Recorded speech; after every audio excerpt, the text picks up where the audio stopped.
Hey everyone, welcome back. You ready to dive in? Always ready. What fascinating depths are we plumbing today? Well, today we're going deep into the book of Proverbs, specifically chapter 11. Proverbs, a book packed with wisdom, little nuggets of insight about, well, pretty much every aspect of life. Exactly, and that's why we're calling this a deep dive. Because we're not just skimming the surface here. We're going to really dig in and see what gems we can uncover. Even if you're not particularly religious, there's a lot of timeless advice in Proverbs that can still apply to our lives today. Oh, absolutely. There's a reason why these proverbs have resonated for centuries. They tap into something fundamental about human nature and how to live a good, fulfilling life. Okay, so Proverbs chapter 11, where do we even begin? Well, I think it's interesting that the chapter kicks off by talking about honesty. Oh yeah, Proverbs 11.1, that one about the dishonest scales. Yeah, the Lord detests dishonest scales, but he delights in accurate weights. It's a pretty vivid image, isn't it? Yeah, definitely not subtle. But what do you think this idea of honesty is so important? Like, why does that come first? Well, think about it. In ancient times, scales and weights were how people conducted business, right? They were essential for trade. So if those scales were rigged, if people were cheating each other, It would create chaos. exactly, it would undermine the whole system. You couldn't trust anyone. And Proverbs is all about building a life on a solid foundation. So starting with honesty makes sense. Like, honesty is the cornerstone. Yeah, I like that. It's the cornerstone of trust, which is the foundation for everything from strong relationships to fair business dealings to a just society. Right, right. Because if you can't trust people, if you're constantly second-guessing everyone's motives, that's exhausting. Totally. And that's why Proverbs contrasts the fate of the godly with the wicked.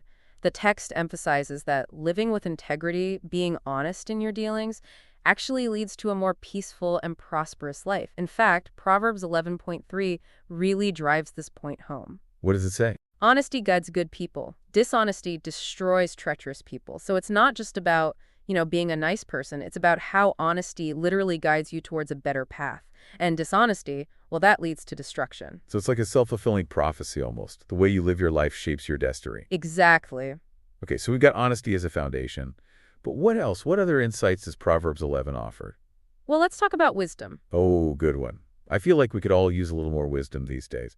What does Proverbs have to say about it? Well, right after talking about honesty, Proverbs 11.2 gives us this gem.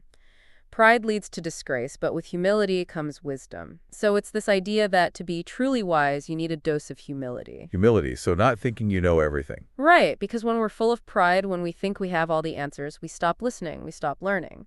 And that's when we make foolish decisions. It's like that saying, the only true wisdom is in knowing you know nothing. Exactly. Being open to learning, being willing to admit when you're wrong, that's where true wisdom starts. So honesty and humility, two key ingredients for a good life, according to Proverbs. Absolutely. And I think these qualities are just as relevant today as they were thousands of years ago. Yeah, for sure. Okay, so moving on, Proverbs 11.11 is another one that really stood out to me.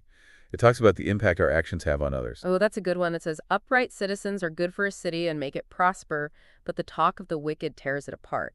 So it's this idea that our individual actions, whether good or bad, actually have a ripple effect on our community. Right, so it's not just about our own personal gain. It's about being a good citizen. Yeah, exactly. It's this reminder that we're all interconnected. Our actions have consequences, not just for ourselves, but for the people around us. It's like that butterfly effect. A small act of kindness can have a huge positive impact. But on the flip side, negativity can also spread like wildfire. Right, so we have to be mindful of the kind of energy we're putting out into the world. Makes you think, huh? Okay, so we've talked about honesty, wisdom, and the impact of our actions. What else is there? Well, Proverbs 11 also has a lot to say about wealth. Oh yeah, like is it good or bad? I'm always curious about how ancient texts viewed wealth. Well, it's not so simple. Proverbs doesn't condemn wealth outright, but it definitely has some warnings about how it's acquired and used. Makes sense, like ill-gotten gains and all that. Exactly, and there's this emphasis on generosity. Like in the Proverbs 11.24-25, it says, give freely and become more wealthy, be stingy and lose everything. The generous will prosper. Those who refresh others will themselves be refreshed. So being generous actually leads to more abundance. It's not about hoarding everything for yourself. Right, it's like that saying, the more you give, the more you get. But it's not just about material wealth either. It's about the joy and fulfillment that come from helping others. Okay, so we've got honesty, wisdom, the impact of our actions, and generosity. Wow, this chapter's packed. It really is. And of course, we can't talk about Proverbs without mentioning some of the more colorful imagery. Oh, you mean those proverbs that are kind of head scratchers? Exactly. Like Proverbs 11.22, it says, "A beautiful woman who lacks discretion is like a gold ring in a pig's snout." Whoa, that's a strong image. What do you think that means? Well, it's obviously a metaphor, and I think it's saying that outward beauty without inner character is meaningless. It's like the gold ring represents beauty, but the pig's snout, well, that kind of diminishes its value. It's like putting lipstick on a pig. It doesn't change the fact that it's still a pig. Exactly. So it's a reminder that true beauty is about so much more than just physical appearance. It's about wisdom, kindness, integrity, all those things we've been talking about. Right, right. And then there's that one about inheriting the wind. Proverbs 11.29. What's that all about? I love that one. Whoever brings ruin on their family will inherit only wind, and the fool will be servant to the wise. It's a warning against chasing after things that don't ultimately matter. Like you can't hold on to the wind. Exactly. It's a reminder to focus on building a legacy of character and wisdom, not just accumulating material possessions or chasing empty pursuits.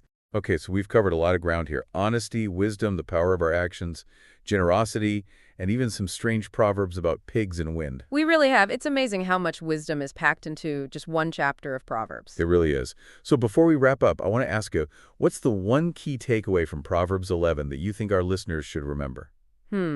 That's a tough one, but I think it's this. A truly good life isn't just about individual happiness. It's about recognizing our interconnectedness and striving to live in a way that benefits both ourselves and the people around us.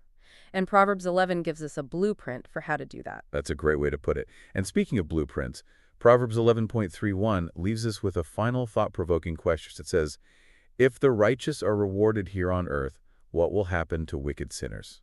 So I'll leave you with that to ponder. Yeah, definitely something to think about. Well, thanks for joining us for this deep dive into Proverbs chapter 11. Until next time. See you then.